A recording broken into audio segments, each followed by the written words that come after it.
There's color everywhere. What's this? There's white things in the air. What's this? I can't believe my eyes. I must be dreaming. Wake up, check. This isn't fair. What's this?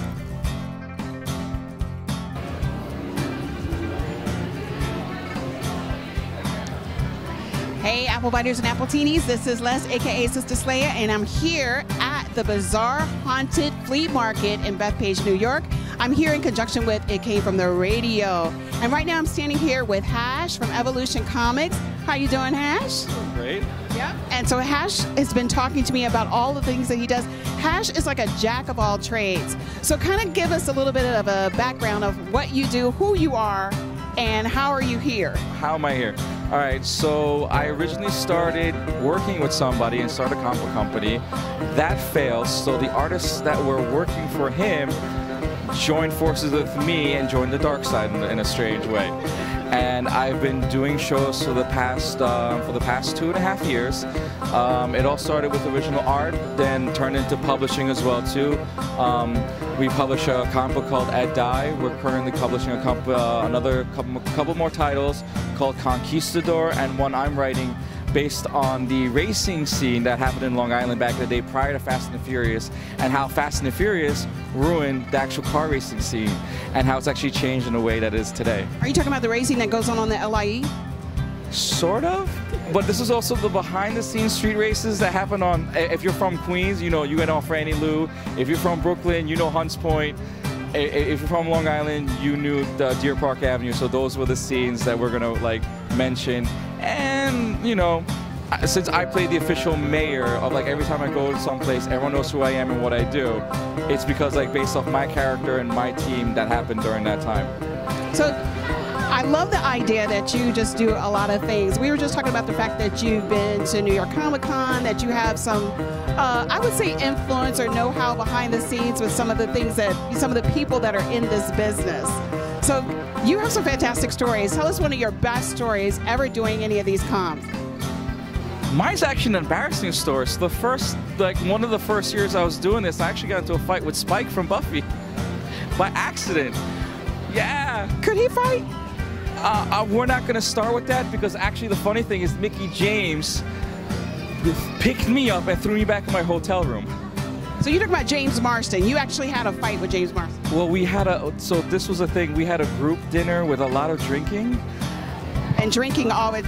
And a lot of drinking and a lot of drinking. And I have said a few things, but I did apologize. But, you know, that action did speak louder than words, and that's one of my embarrassing stories that I have, yeah. So you basically ruined his career? No, way to ruin his career. His career was no, his career was always there. He's a really great guy. I do say hi to him every time. You know, he does throw jabs at me now, so it kind of like becomes like a win-win situation now. So. Okay. Yeah, that's a good one. Okay, and let me just say something about this. I noticed you have your own power drink too. This man could, I mean, this dude, really? He does power drinks. Tell me a little bit about your Powerade. So my energy drink, I have another company called Bad Monkey, and we decided to create a drink called Punch Drunk Love. So we just based it off the initials of Portland, since everyone eats and drinks everything that Portland has to offer. So we decided to go with the abbreviations of Punch Drunk Love. And basically we gave it, it's basically geared towards the comic book guys and the gamers. So it's not geared towards your everyday crowd. Oh, can you find this in stores? I'm like, no, this is geared to like the hardcore gamers. Anyone who plays video games, anyone who sits there plays board games. This is for you guys. This is not for main public. This isn't the other guys. I play video games, so I just want to know, how long will that keep me up? I recommend 2 a day, and it'll keep you up all night. And you're still able to fall asleep at a perfect time as well too. Oh, wow. So I can get up and go to work the next morning. You can actually, if you have it by 2 o'clock, I guarantee you'll be in bed by 10, 11 o'clock, and you'll still be up by your normal time. I definitely got to try this. So, can you give me a little bit about your AZ Power Girl, Kara Nicole, a little bit about this concept right here? So with Kara Nicole, she's been around for so many years, but never did anything with all her images. So we decided to put it into a book and just sell it to the general public. Instead of you selling the 8x10s, sell the old pictures that you're not selling anymore. So this is actually great for any cosplayer that wants to go beyond their images that they already have. And I bet you cosplayers are probably sick and tired of doing more photo shoots, what I do with the old photos, how do I do with this? Well, we could turn it into a book. So you put them in like action poses in particular. Yes, let's try to find a PG-13 version for the kids. So we find like, you know, the main pieces. She actually looks like a superhero. It actually does look like a centerfold right there because it's in the center. Yeah, but that's not a typical centerfold. Let's just say that's So we have images like this, which she's done a lot of cosplay stuff. So this is like fairly easy to do for any cosplayer. And we sit there, she create a storyline for where images go and what she thought of do's and don'ts, as you can see right here, for cosplay. So, like I said, anyone could do this. Oops. Oopsie. So you told us a little story about this. She ran for political office? She actually ran for the I believe for the Arizona State Senate in Arizona. Did she win? No. Because those images came up. I feel bad. Oh my God, she was vilified for this? Yo, she was completely vilified the second she ran. So it's almost, you remember when Arnold Schwarzenegger ran for governor? And one of the candidates was a former Playboy playmate or former porn star? Same exact thing that happened. Yeah, but she was vilified the second that she showed up. It actually didn't help the cause. Let me just say that as a former NFL cheerleader, I wore stuff that was a little bit more racier than this. And there are plenty of us that are running for office and have our own businesses and stuff like that and are not being vilified. But I guess because she did this independently on her own and she wasn't attached to an NFL team. Well, you should mention that. Well, guess what? You guys did a lot of promos, have worked for big name companies. This is the same exact thing for her working for Marvel and DC. So it actually comes hand in hand. It actually becomes both. It becomes both. You never wore pasties, but she did. Mm-hmm. So that becomes the other aspect of things. How do you know I never wore pasties? You said you work for NFL, and there's a guideline.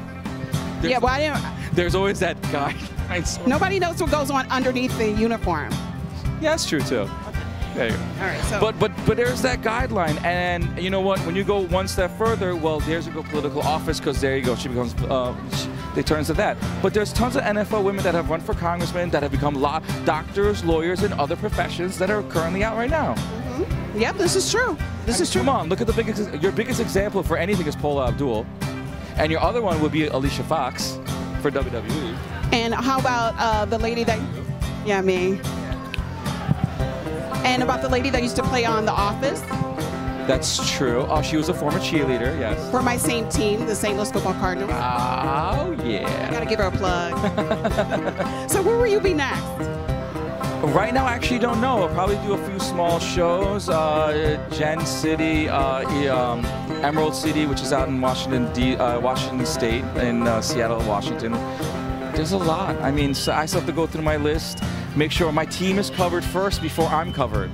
So first comes the team, which is this is me, then comes the rest of my team. They always have to come first and I come last. I love that. A man who likes to come last. That's really great. That's really great. So give us some, where can we find you? Where can we find you on social media and everything? So you can find me, you just put in Evo Comics Inc. on Twitter, Instagram, Facebook, and hit me up, message me, and you'll see all the art form and you'll see where I'll be next. We're going to definitely follow Hash because he is an interesting man. Oh, thank you. And he called me Mom. Oh, he doesn't even know what kind of mom I am. Probably a good mom. Definitely. All right, guys. It's good seeing you. We're so glad you come and take a bite out of this today. See you soon.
you enjoyed our bizarre, crazy, wacky, bizarre and haunted travels to the flea market out here in Long Island, please be sure to comment. Let us know what you think about what we found. And let us know if you thought it was bizarre enough, or if you have a bizarre challenge. And while you're down there leaving a comment, you can feel free to click that button down there that says subscribe, and be sure to give us a thumbs up. You know, forever how many you can afford.